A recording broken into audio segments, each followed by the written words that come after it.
Alright, so today we're going to be going over the Tyranids and how I like to play the army, my preferences, my army build types, what units I like to use, what units I don't like to use. There's going to be some differences in some of the stuff that's what's considered the meta today. Basically, there are certain units that you're generally going to want to always run. They kind of make the rest of the army work. So, first things first, there's the Broodlord. We'll go over him first just because he's one of my favorite models, one of my favorite units. And I like to start with the commanders, HQs, warlords, whatever you want to call them. So the Broodlord overall, he's a Gene Stealer unit. He is a HQ choice, character, Psyker Synapse.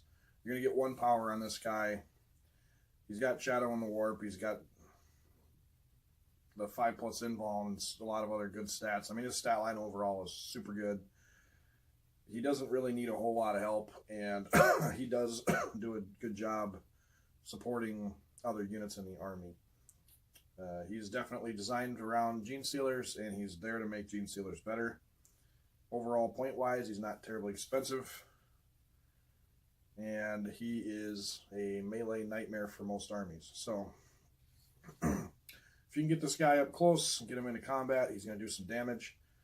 Those monstrous running claws he's usually rocking will do some pretty serious damage. Now, I'm not going to go over the Gene Stealer cults units. I'll probably do a separate video for that, especially once the Codex comes out. So we're all kind of crossing our fingers waiting for that at the moment. So we'll do one of those later. But for now, the Broodlord is the main version that I like to use. The Gene Stealer cult Broodlord is also pretty good too. So a guy you can ally in if you want. Next up, we have the Hive Tyrant. There are many different ways to gear up a Hive Tyrant. One of the best things about the Hive Tyrant, and one of the reasons why it's such a common unit to be used in your army, is because of how versatile the model can be. You can take it with wings, you can make it melee based, you can make it ranged based. The vast majority of its different setups are actually all pretty good. So, you know, he's got a 4+ invuln save, Synapse, the Shadow in the Warp. He fights, well, does D3 mortal wounds when he dies on a 6. So, it's kind of like an exploding for vehicles. Not quite the same, but fairly similar to it. So, pretty awesome. He's not I don't know. He's the way I'm going to gear my Hive Tyrant is I'm going to run him with a pair of wings. You're not going to generally run this guy on foot, mainly because the one you are going to run on foot is the better version of the Hive Tyrant, which we'll go over here in just a little bit. But I like to run this guy with the Dual Devourers. You can also run him with there's several different melee weapon types that work with him, but Venom Cannon's good for ranged. If you need anti-tank, the Dual Devourer is good for anti-infantry. Even some light tanks or light vehicles. And then as far as his melee goes, I'm not sure how everybody else likes to run them, but I like to run mine with the Bone Sword Lash Whip combo, just so that way the Lash Whip allows me to get the attacks when he does die. Plus, on top of that, too, Rending Claws is a nice setup for him too if you'd rather have those instead. So, all in all, he's probably one of the most solid units in the army. Like I said, generally I'm going to run this guy with wings. I like to play him more as my ranged, and sometimes I do take two, one for range, one for melee. I've taken 2 for ranged as well, but the Devourer setup is what I like to use the most. So it's up to you how you want to use them, but that's it's a pretty good build for them. It's kind of been a generalized build that works pretty good, whoever's using them for whatever reason. So these guys are pretty tough to kill. They got 12 wounds. They're toughness 7, so they're not exactly just going to drop dead. You can put Catalyst on them, and that 5+ Feel No Pain is pretty awesome. So if you need to keep these guys alive between the invuln and the 5+ Feel No Pain, that's a good way to run them. So I'm going to tell you guys right now, there's a lot of people that like to run the different traits.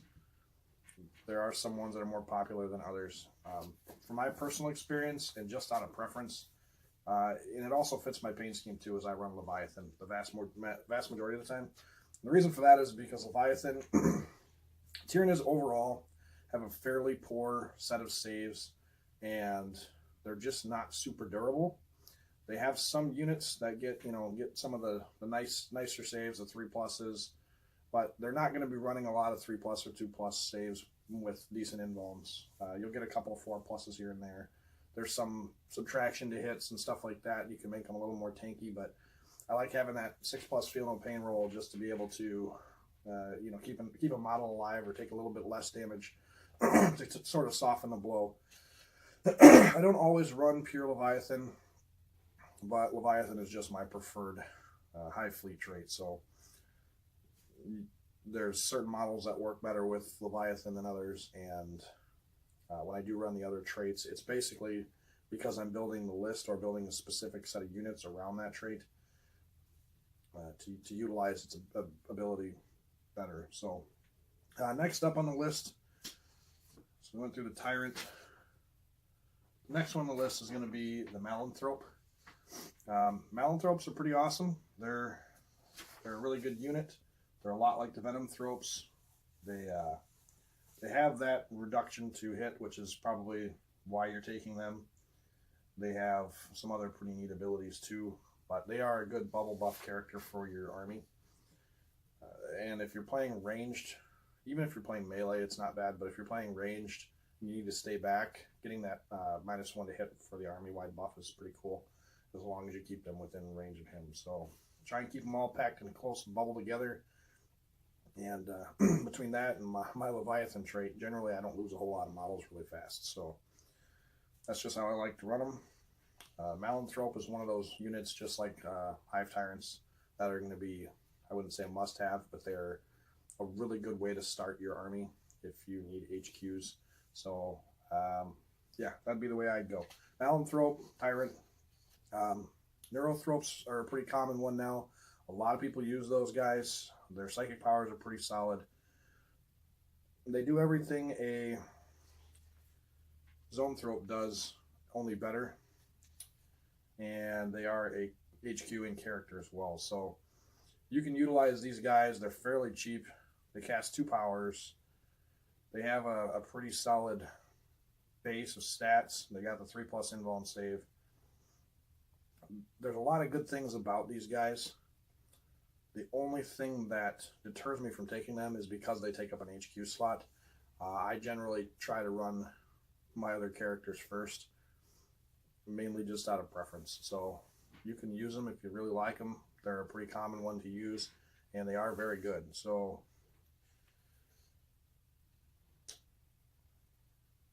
the next guy I'm going to go over is Old One-Eye.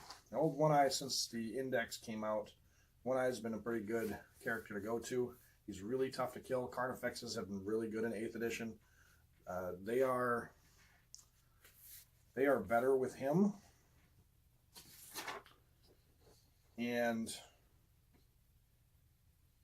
his Alpha Leader trait makes them really good. But his abilities and his stat line overall are just absolutely phenomenal.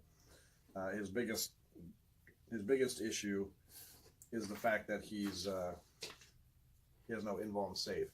You can give him Catalyst, make him a little bit tougher to kill, and then you got to utilize that character keyword. With only 9 wounds, he is pretty hard to kill, pretty hard to get to. He's not super targetable, so I like One-Eye. I think he's a good character to use. He's a melee beat stick.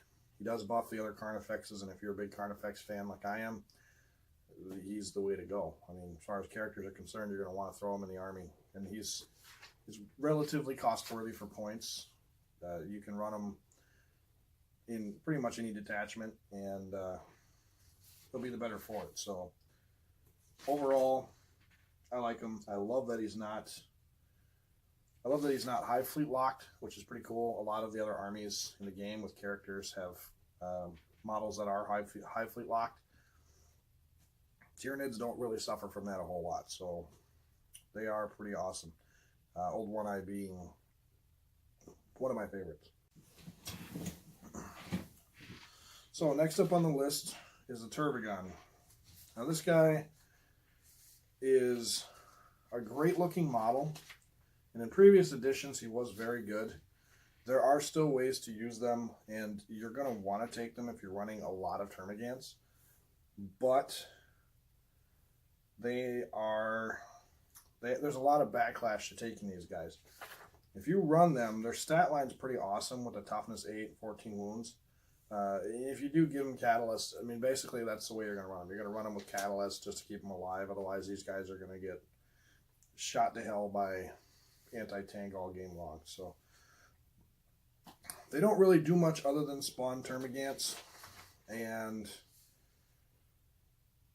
their Synaptic backlash is pretty good. They get a Psychic power, which is pretty good. So unfortunately, you'll probably be spending that power most of the time to just do Catalyst. A lot of times you're gonna, if you got like 30 Termagants in the field, you're gonna run Catalyst on the Termagants instead of the Tervigon. So there's reasons to take them, but in general, I tend to avoid the Tervigon. It's a cool looking model, runs well with Termagants, but is very difficult to use in competitive gameplay. Next up on the list is the Swarm Lord. Absolutely love this guy. Always been a big fan of the Swarm Lord. I have used him since 6th edition, and he's never really disappointed me. There is an issue with him as far as his mobility goes. In the past, it was way worse than it is now. With his Hive Commander trait, the Hive Commander ability allows him to move, or allows another unit to move during the shooting phase in replace of him being able to shoot, which he doesn't shoot anyway. He's just phenomenal. He's a great character. His Warlord trait isn't overly great. It's all right. It's pretty decent, but it's if you're going to use it in competitive play, you're going to be using it because of the deployment desire. There's really no need to use it if you place things properly, if your deployment's good. But with some of the new campaigns, the way some of the new scenarios and stuff work, you may not, or mission types work, you may not want to use anything but that. So overall, he's a great character. He's pretty pricey, but he's usually worth his points. Hive Commander alone makes him generally worth the point cost. If he gets in melee, the guy is going to wreck most things. It's very rare when he actually gets outplayed in combat. His biggest weakness being the fact that he can't shoot anything. But the Hive Commander ability in place of that is a pretty good makeup for it. So he gets 2 powers. He can deny 2 powers. He has Synapse. It's an 18-inch range as opposed to the 12-inch range that he normally gets, or that a Hive Tyrant would normally get. The Blade Parry is pretty awesome, giving him a 3+ invuln in melee. Otherwise, he gets a 4+ invuln most of the time. So he's a great character. I love using him. I run him in almost every game, if not every game. So next up, Tyranid Prime. Tyranid Prime, they're good to play. Now that Warriors have gotten way better, and the fact that the Primes are fairly, I don't know, they're pretty well, their points cost is set up properly to be able to utilize them correctly. I like to play my Warriors with ranged weapons. I do run them with a set of either Rending Claws or the Bone Saber, Bone Sword with the Whiplash, or Lash Whip. The Lash Whip I generally take, and a lot of people like to take the dual swords on them, but I do like to take the whip just because in case they die in combat, they don't get a chance to attack or something like that. This will give them that extra ability, so something to keep in mind. I do run them with Devourers most of the time. I will take Barbed Stranglers. I kind of mix it up from time to time. It just depends on what I guess, what I have points for at the time. If you're going to run warriors, run the Tyranid Prime. The Tyranid Prime buffs them pretty well. The +1 to hit rolls works in both melee and ranged. So these guys are pretty great to take. They are Synapse. They're an HQ. They're pretty cheap overall. And you can kind of gear these guys however you want. So, I don't know. They're a good character. I like them. Okay. So the last thing, I guess now we're moving into troops. Gene Stealers are the first troop on the list, and these are the ones that I run all the time. Gene Stealers are my primary troop. I did have a Tyranids army way back in 2008 or something like that, 2009. I had a pretty good sized force before I ended up selling that army off. I really did like that force. I did have a lot of Termagants and Hormagaunts, but I ended up getting rid of that army. I did kind of regret it when I got rid of it, but I started a whole new Tyranid force, and I built it all around Gene Stealers. Gene Stealers this edition are the way to go. They are awesome in every facet. They are troop choice. They are nasty. They are wicked machines, and if you support them properly, they are an absolute wrecking ball. They don't have much for shooting. It's all short range stuff, you know, a couple shots here and there, but you don't really need it that much. So Gene Stealers are quick. They get there. You use the Hive Commander ability on them. Take them in big units. They're pretty awesome. They're the way to go. So infestations, if you know how to use them right, infestations can be really good. Their 5+ invuln save now that they get is awesome. The fact that they can charge even after advancing is great. And then the Rending Claws with all the attacks you get are going to be really awesome. So Gene Stealers are pretty great. Try and keep the unit above 10 so that way you can benefit from the Flurry of Claws ability that they get. I tend to run anywhere between 30 and 50 Gene Stealers in my army. I sometimes more or less depending on what kind of units I want to fill in there and if I want to play more ranged than melee. So it's kind of hit or miss, but Gene Stealers are really the only troop I run anymore. Hormagaunts. Gaunts are pretty good. Utilizing them properly can be difficult, but they're fast and they're pretty awesome. The fact that you can take them to 30 models per unit and then get the bonus for Hungering Swarm is great. Their pile in and consolidate 6 inches is great. Their movement overall is great. So Hormagaunts are pretty good. They're a pretty good unit to use. I don't quite think they're on par with Termagants, mainly just because of the way 8th edition and the current meta works.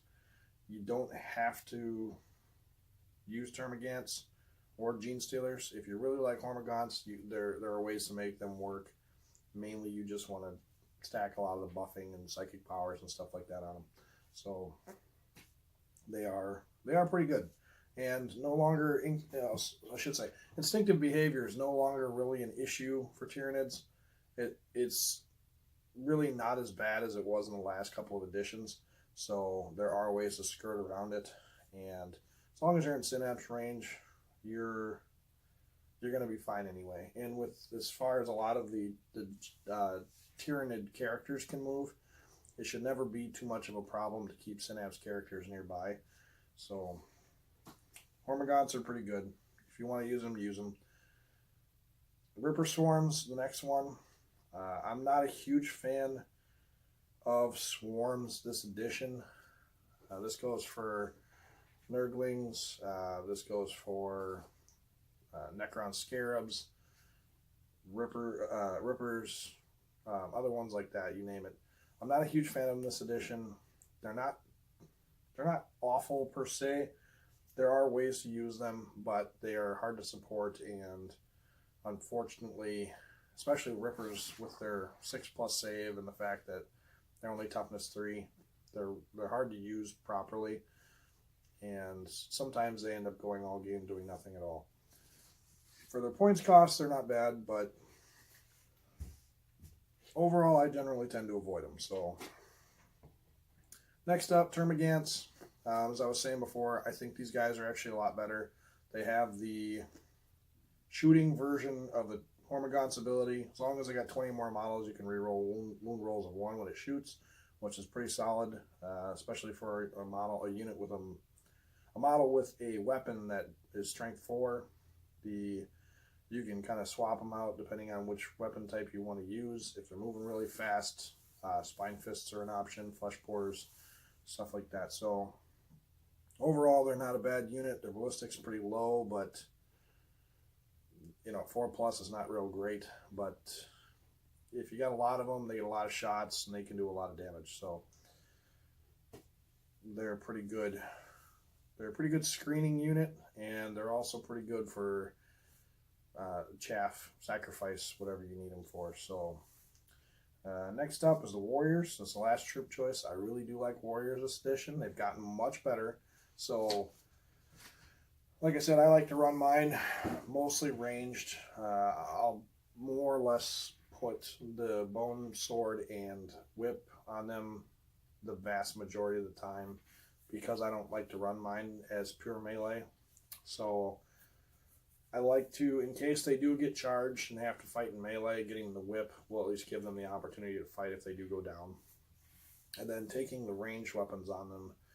They're ranged, they don't really have a whole lot for AP negatives or anything like that. That goes for almost all Tyranid models, but overall, their weapons are strong. The strength is always pretty high. The AP is pretty low. The damage is sometimes pretty low. But generally, Warriors, they make a good secondary unit, and their synapse ability is pretty nice too. So, you can try and keep them alive. I've had some success with them, namely against Harlequins and Chaos Marines. There's a couple of other armies I've had some pretty good success with using them. There are certain armies they're not great against, namely a lot of shooting armies that don't like to melee. I don't run into too many problems with them getting overran in melee too much, just because of the fact that they get to fight too, even if they die. And on top of that too, they have the support of all the other units nearby. So I don't run into problems with them getting overran in melee. And with shooting, if they are targetable, they're not characters, so it's unfortunate, but if somebody really wants to kill them, they're not really that bad to kill. They get a 4+ save. They get 3 wounds apiece, but for their points cost, they're a little bit pricey. 24 points apiece, and then upgrades and stuff like that. So I like running them. Just make sure that when you run them, you're careful with them. Next up, we're moving into elites. Death Leaper. He's got some cool shenanigans.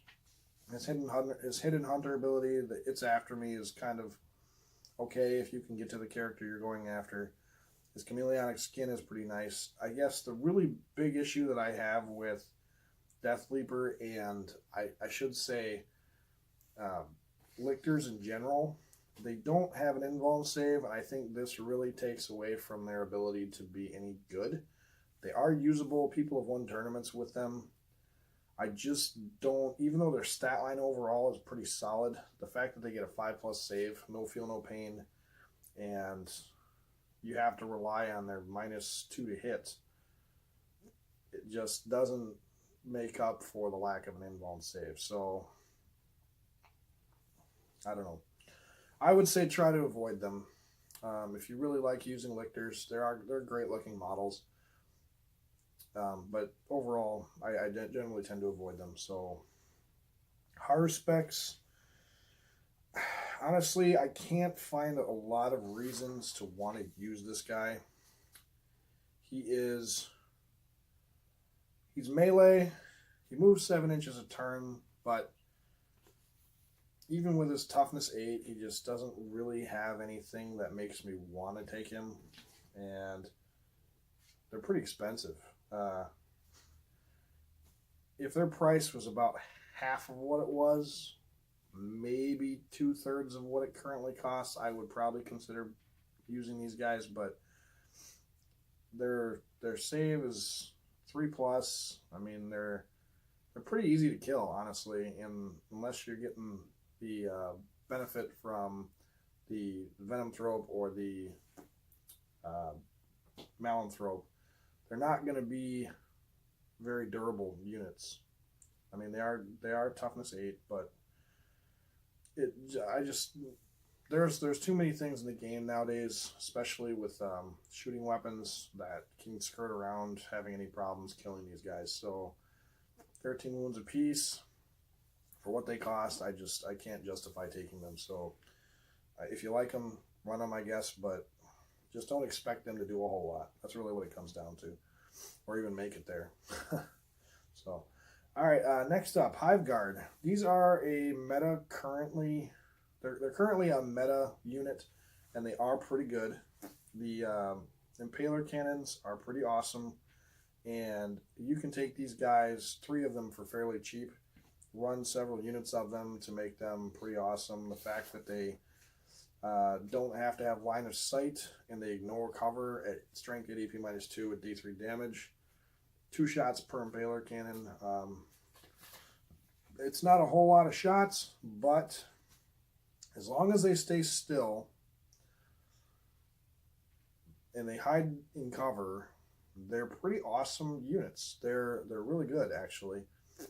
Their stat lines overall are pretty decent.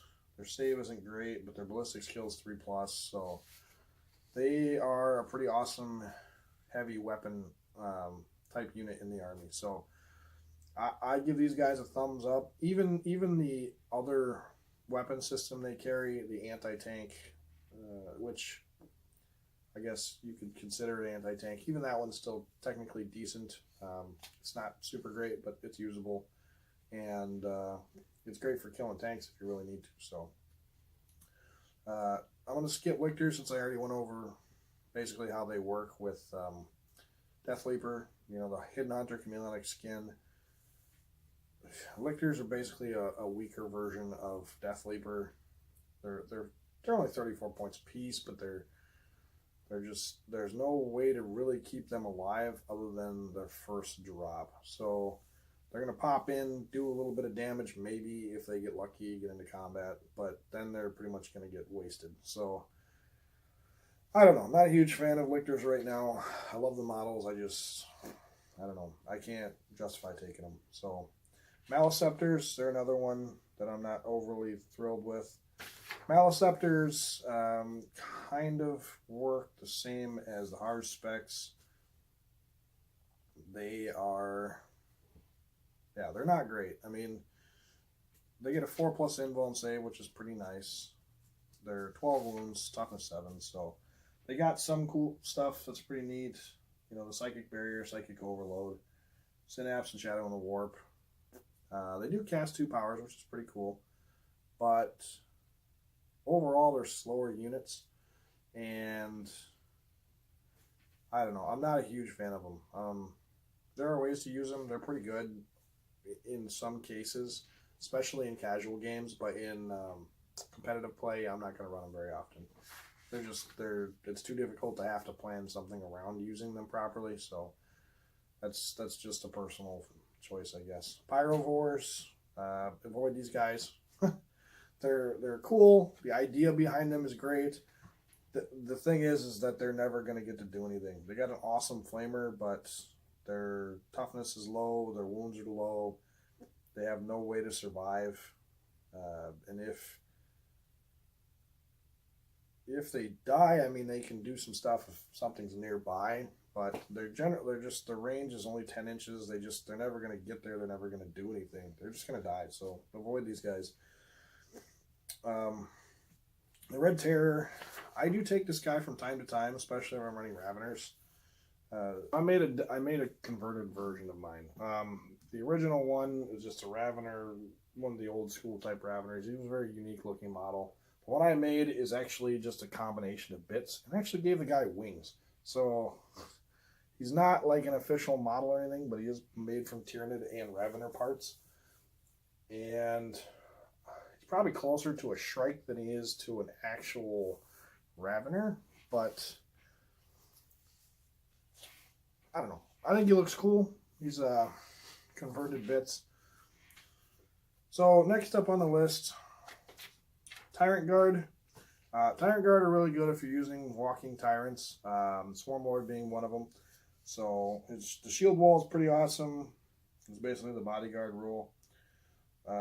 They're pretty tough.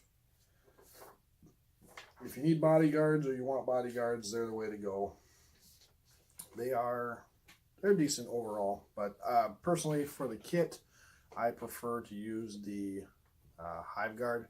So it's really just a preference, I guess. But anyway, so that's where I am with that. Next up, Venom Thropes. They work a lot like the Malanthrope. There's just, you get more. You get 3 of them. And, you know, they have some other slightly more unique stuff than the Malanthrope does, but overall they're pretty much the same unit. You're gonna take the Venom Thropes, or you're gonna take the Malanthrope. The Venom Thropes are the GW version. The Malanthrope is the Forge World version, and it's a character. They do have fly, which is kind of nice, which means they're not stuck in combat. Malanthrope being the same thing as well, but generally these guys are going to like be in the center, towards the center of your army, where you're going to try and benefit as much as you can from them, from that aura. So yeah, they're pretty good. I like them.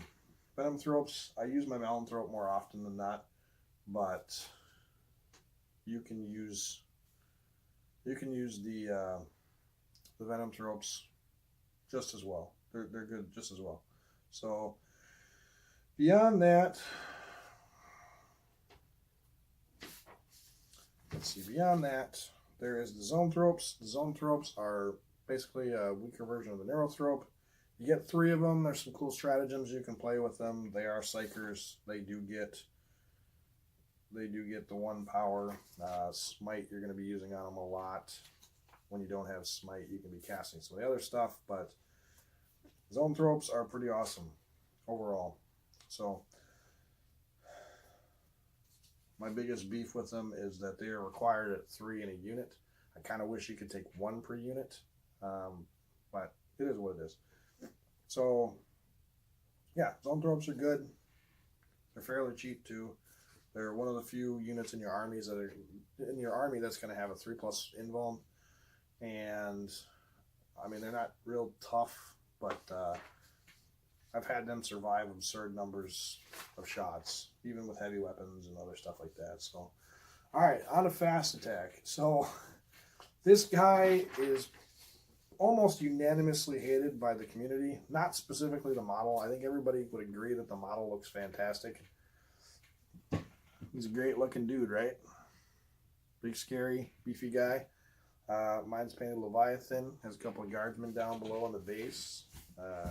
He's basically eating one alive. So the Diamond Charon is not competitively strong, but he is usable, especially in numbers. Now, people won't take one of these guys mostly because of the fact that they don't have an invuln save, and they're going to get shot a lot. I actually like that. They're 200 points, which is not super great, but for what you get out of them, if you utilize them correctly, they can be fantastic, especially if they can get into close combat, kill a couple of small models or whatever, get that 5+ invulnerable save for the remainder of the game. You throw Catalyst on them too. They chug along, and they are intimidating too. So generally they're going to get fired at first. People are going to want to take him down.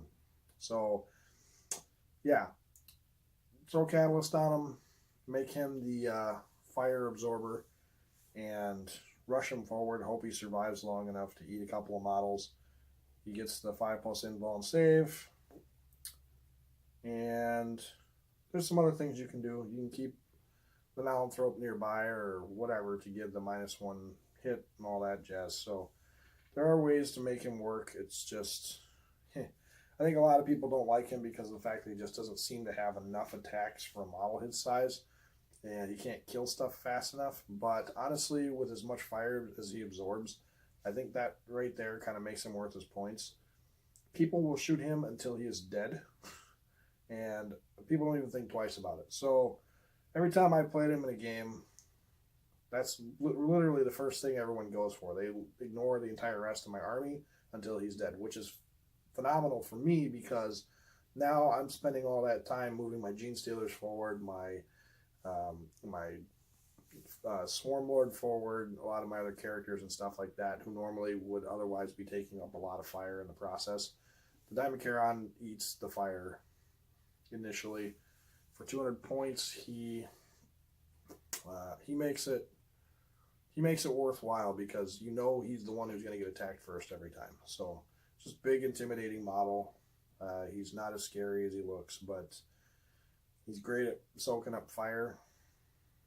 He does have a 3+ regular save, so with the 5+ Funeral Pain, the heavy anti-tank weapons are going to hurt him really bad, but a lot of infantry shots will just ping off him like it's no big deal. So just try and get this guy forward, try and get him in close, and do what you can to get that invuln save. So next up, Gargoyles. They used to have a pretty awesome combination with Tyrants, Flyrants specifically, in 7th edition when they were doing all the different formations and stuff. They don't have that anymore, unfortunately. That said, they do make a pretty good initiating unit. They move 12 inches and they advance with Hive Commander. They can move pretty far and they can get up in close combat first turn, locking a bunch of enemy units up. And there's usually enough models in the unit where you're not going to lose all of them in Overwatch. So you can lock the enemy up in combat and not have to worry about the rest of your stuff getting killed until those guys finally die in melee. And they're not great in melee, but they're all right. They're there. The fact that they actually make it harder for your opponent to hit them in melee with their blinding venom is pretty awesome because that actually makes them more defensive, makes them survive a little bit longer, so that way you can get the rest of your stuff there. So they're not generally a unit that a lot of people use. They are still usable in my opinion though, and they are going to be the initiating unit in most cases, so you can use them. Meiotic Spores being the next one on the list. They are fly, they are fast attack. They only move 3 inches, which is funny because they are fast attack. That said, they do have floating death, living bombs, outriders of the swarm. They move slow, but if you can get them in close, they do a lot. But, and this goes with Mucilid Spores as well. They're another one that you want to combine in there as well. I think Meiotics are 3 for 54. Mucilids are 1 for 20. So they're a little pricey, but if you can get them there, they can be worth their points. Generally, you're not going to run a lot of these guys, and their models or whatever you have for them is generally going to be, actually a lot of people I know that have the models for them are the converted models that some of them look good, some of them look bad, some of them you don't really, I mean really it's kind of hard to decide what they actually should look like. So now that they got models, they're pretty cool, but I generally don't run them. I've never had a reason to. So, and I'll explain that here in just a little bit once we get to the other unit I'm going to be talking about. So, next up on the list, the Raveners. They kind of go hand in hand with your Shrikes, or they also go hand in hand with the Red Terror. Pretty good units overall. They are basically the melee warriors. They're super fast. They don't do a ton of damage, and their Sighting Talons aren't going to get any AP or nothing like that, but they can be pretty scary.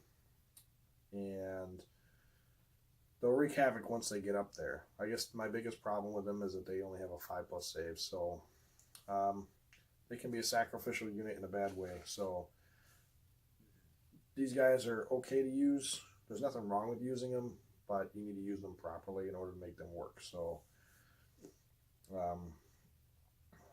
move them up quick, get them off the board. Whatever you need to do. Use the Death from Below trait, their ability, basically like Deep Strike. So you're going to use that, try and get in combat right away with them, but they're not always going to get there. So there's ways to take them, and there are other armies, or I should say there's Hive fleet traits that you can take that work with them, that also you can build a list around to make them worthwhile. But I don't run them a whole lot. I do like the models, and I do like running them occasionally, but they always seem to do something odd every time I run them. They don't die a whole lot, and I think that's more coincidence than anything. Maybe it's just because I don't run them a whole lot, but I've had pretty good luck with them overall. So beyond that, Sky Slasher Swarms, I'm not really sure. I mean, the Forge World models for these guys are awesome. They're basically Rippers with wings. They're pretty much the same cost as Rippers too, but I'm not going to take these guys. Honestly, they're cool looking models. The bases that they use for them and everything, kind of neat, but there's just not really a whole lot of ways to use these without them just getting wiped off the board pretty much instantly. So, yeah, I would avoid these guys. Even if you do have them, maybe just use them once in a while in casual games for fun, but you're not going to use them in competitive play most of the time. So, you know, that is what it is. Okay, so now we're getting to my favorite unit of the whole codex. They are awesome, and they are a fast attack. So, Spore Mines, they have the fly ability. They are fast attack. They have so many different things you can do with them to make them worth their points. They are 10 points apiece. I like to run 18 in every single list that I take. Every time I run Tyranids, I take 18 of them. And it's because of their stratagems that you can use with them, their float down ability, and the fact that you can Hive Commander them, along with some of the other stratagems and stuff that go along with them to make them more mobile. They will kill anything and everything when you got a lot of them. So it's hilarious to watch your opponent helplessly trying to defend against these 3 model units when you got a ton of them on the battlefield. And as soon as they get into melee range, charging with them or whatever you need to do with them to get them close, they blow up and they kill a lot. And it's always whatever your opponent has. So they don't blow up your own units or nothing like that. They're pretty awesome. So I run these guys all the time. They're one of my favorite units. They are my favorite unit in the codex. So Spore Mines, they may seem at first glance kind of a so-so unit, but if you really look into them and you find ways to use them, they are extremely fun to use, and they can do a lot of damage. So yeah, good unit. Last up on the list of fast attack is the Tyranid Shrikes. Shrikes are warriors that can fly. They don't have Synapse. Oh, they do have Synapse, sorry. Synapse, Shadow, and the Warp. And they're just limited as far as their weapons and stuff go. So I'm not terribly fond of these guys. They're a little more pricey than warriors, and the fact that they're also fast attack as opposed to troops, where warriors are troops. I generally don't run these too much, but they're a good alternative to warriors if you want a little bit more mobile army. So next up, Biovores for heavy support. Biovores are great. They shoot. If they miss, they create Spore Mines. And as I already mentioned, I love Spore Mines, so this is a good way to get them out in the battlefield for free. And as long as they survive, they're going to do something. Whether they miss, hit, it doesn't matter. They're going to do something. So, yeah, great units. They're fairly cheap. And the models, the old models don't look too great, but they are kind of cool and nostalgic. The new models look fantastic. They're a little pricey as far as monetary value goes, but overall, they're a fun unit, and they're worth picking up. So, there you have it with that one. Carnifexes. Carnifexes, they made them so you can kit them out in a lot of different ways now. They can be anti-tank, anti-chaff, anti-whatever. Doesn't matter. They can be shooty, they can be melee. Carnifexes are very universal now. They're slower, but when they get there, they're going to tear a lot of stuff apart. And they can be both pretty good in melee and shooting, and both at the same time actually. So yeah, pretty good overall. Next up, the Exocrine. The Exocrine's kind of like a Biovore a little bit, or kind of like a Tyrant Guard, I guess. Or, yeah, no, Hive Guard. They're kind of like a Hive Guard a little bit. I do like them. Their range is pretty decent. They get a lot of shots, but they are point-wise a little pricey. Generally, I just tend to run the Hive Guard instead. So, I mean, it's really up to you. If you really like the model, if you really like taking them, you can run them. And they do get to shoot twice as long as they don't move. So if you're staying still, you get to add 1 to your hit rolls, and you get to shoot twice. So these guys are hitting on 3s, and they're shooting 12 shots, which can be absolutely nasty. So, you know, yeah, take them. They're all right. There's nothing wrong with using them, even though they are a little expensive. They are pretty awesome units overall. So they're not super tough. They are, I should say, their toughness is actually pretty great, but their save isn't very good. It's just a standard 3+, no invuln or nothing like that. So again, if your opponent wants to kill them, they can kill them pretty easily. But if you can utilize them properly and then defend them, find ways to defend them, they might survive a little while. So overall, pretty good units. Next up, one of my other favorite units in the army is the Moloch. I used to actually, back in 7th and 6th ed, prefer the Trigon Prime. I do like the Moloch more now, actually. The Mortal Wound thing, and this has been kind of an ongoing thing since 8th edition came out. Pop up out of nowhere, 1 inch away from your opponent, find as many units as you can, do a bunch of mortal wounds, maybe survive a turn, pop back underground, come back up again, end of the game, try and do as much melee as you can. If they do get charged, they're not absolute garbage in melee, so they will do a little bit, and generally you're going to get good use out of them, and they're kind of a good shock troop for your opponents. They kind of force your opponent to look at other stuff other than your Flyrants and your Sworn Lords and some of your other smaller elite infantry or elite units like the Warriors and Hive Guard, stuff like that. The Molochs will make your opponent turn their head and fire at them instead. So, you know, something to keep in mind. Screamer Killers, they're just another version of Carnifex. They're good. It just depends on how you want to run your Carnifex. So Screamer Killers, good stuff. This also goes for the Forge World Stone Crusher Carnifex. Not a huge fan of it. It's a great looking model, but it's up to you whether or not you really like to run them. So, last but not least, the Thornbacks. There are ways to use them. They are pretty good. Get them into melee, and they can do quite a bit. They are pretty awesome. So, their ranged isn't terrible. They get Devourers, so they don't get any cover against it, which is nice. You know, they're like a good mix between melee and ranged. The Stone Crusher is more melee, going to be a vehicle killer. The Screamer Killer is a good mix between ranged and melee as well. Just different weapon types. So it's really up to you how you want to use them. So yeah, good models. Toxicrines. Toxicrine, not a huge fan of these models. There are ways to use these guys as well, but I'm not running these most of the time. They're 140 points for 1, and they only move 8 inches. They don't shoot very far.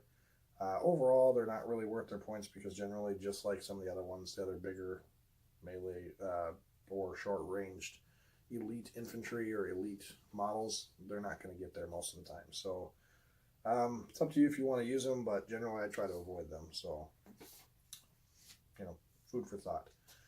Trigons. Trigons themselves, avoid Trigons. If you're going to take a Trigon Prime. And the reason for that is because they are Synapse. Just run the Trigon Prime. They're going to outperform the Trigons every time. So that's really what it comes down to. They're not really much more expensive. So Next up, Tyranifex. So the Tyranifex, good model. It's pretty commonly used nowadays. I'm not a huge fan of it myself, mainly just because of the fact that its ballistic skill can get hit pretty hard. It's only hitting half the time. It does get to shoot twice as long as it stays still. I guess it doesn't suffer the penalty for moving and firing, but only gets to fire one time, so that's unfortunate. I don't particularly like these guys. You can use them. They're a cool looking model. They're a pretty good enforcer as far as, like, I guess, anti-elite infantry goes, light vehicles, stuff like that. I'm not a huge fan against tanks, unless the tanks have low invuln saves, low regular saves, or poor saves. But I don't know. I'm just not a huge fan of them. So, I mean, it's up to you if you like use them. They are used pretty commonly in the meta, but I generally try to avoid them. So that's, it's preference, I guess. Next up, we got the Harpy. Not a big fan of the Harpy. It has ways to be used. Sonic Screech is pretty awesome. It's not really that great, though. I mean, it's a flying unit. It did lose the fly in 8th edition, the flyer boost or whatever. So it's easy to hit. It's not nearly as good as it used to be. So I would try and avoid the Harpies. If you really like them, you can use them, but I just try to avoid them. And then you got the Hive Crone, which is basically a slightly different version of the Harpy. Again, Hive Crones, avoid them. They're not awful, but they're not great either. So even with their slightly reduced point costs, these are units you're not going to run a lot. So Tyranicytes, they can be pretty cool. They're a transport, so there are ways to deliver units with the Tyrannocyte that makes them good.